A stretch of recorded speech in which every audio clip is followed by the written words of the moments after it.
by Mr. Hillary in Bishop's Waltham. Now Mr. Hillary,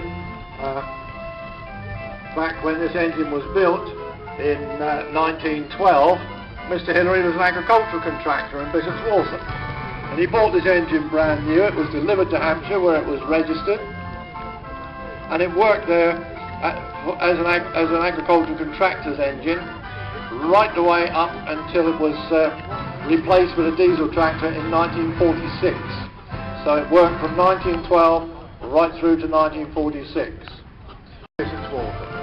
It's been here in Hampshire again since 1977, a regular exhibitor here at Netley Marsh.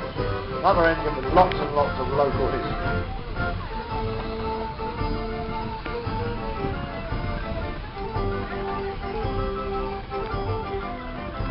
'22 now, we've seen the Burrell Scenic Showman's locomotive lead the parade in.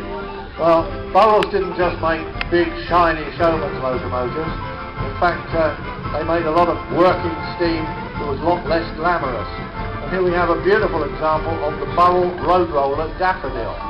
Daffodil was built in 1924, and Daffodil was here 40 years ago at the first event at this site. And she was still in the same family 40 years ago as she is today. And it was owned by Nigel Isaac of West Dean. It's been in the Isaac family all that time, and it's here at Netley Marsh again to celebrate the 40th anniversary. And it's not just here because it's the 40th anniversary. There is hope. And that's the Burrell roller there, Daffodil. Supplied new to Dingles in Cornwall. Now another engine, the next roller which is coming past. Now this, you might think, looks a bit scruffy and a bit tatty. There's a good reason for that, because this poor roller, while it's been owned and to some extent appreciated by its owners, the same owners from new actually, you can see their logo on the side, the City Crest of Portsmouth. It's still owned by Portsmouth Corporation, but it's definitely been forgotten about for a period of time. It's been left to one side, shall we say.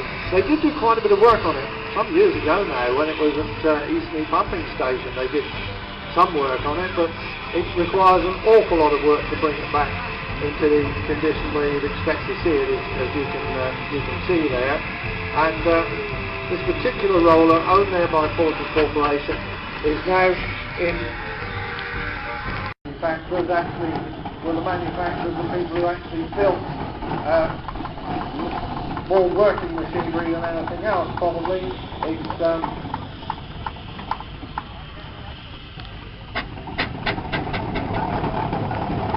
a nice example there on the panel again.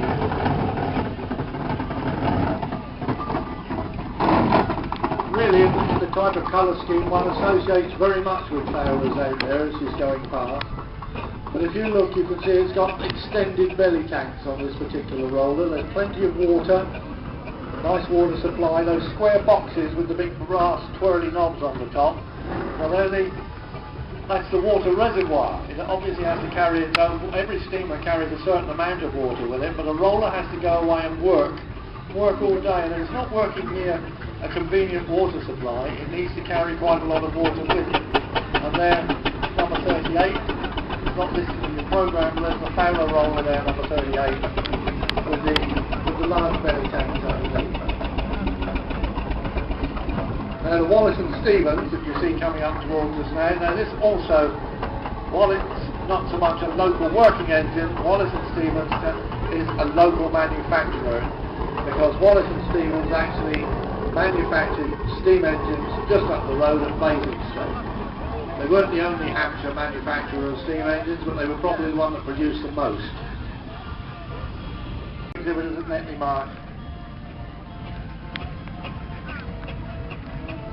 Sold into preservation in 1964 for the princely sum of £50. You couldn't buy the paint to paint it with for £50 these days.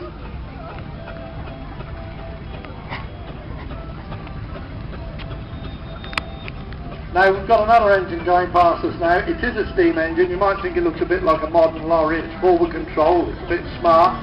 And believe me, rapid acceleration really doesn't come into it here, because the Sentinel steam wagon can keep up with the best of them. Dates from 1930. It was operated for a long time down in Kent by Wingham Engineering, who were actually a contracting firm based down in Preston in Kent. And from them they passed it on to HMS Sultan at Gosport, who looked after it for a number of years before it was finally gifted entirely to them. And this was another engine that was actually here at Netley Marsh 40 years ago to start this tradition of Netley Marsh events on this showground 40 years ago.